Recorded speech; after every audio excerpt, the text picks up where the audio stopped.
Composé de 35 membres, le Comité national REDD+ fait partie des 3 organes de gestion du processus de réduction des émissions de gaz à effet de serre dues à la déforestation et à la dégradation des forêts.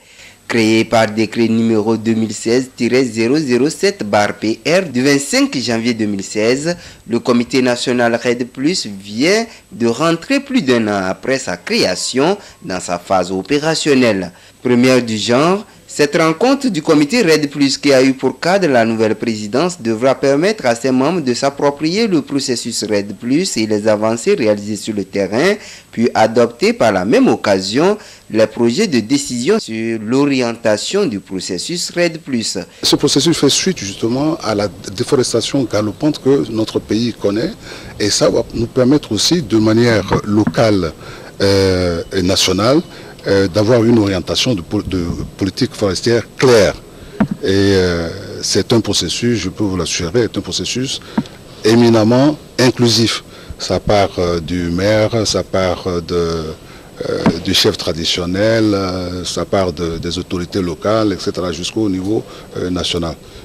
Je préside le comité national et il y a un comité de pilotage qui va être mis en place. Ensuite, on a aussi proposé une recommandation pour la mise en place de l'élaboration d'une stratégie qui va nous conduire à capter au moins les fonds verts. Le Togo veut se doter d'une stratégie nationale REDD+ cohérente et acceptée par tous. C'est dire que la contribution de tous les acteurs est importante.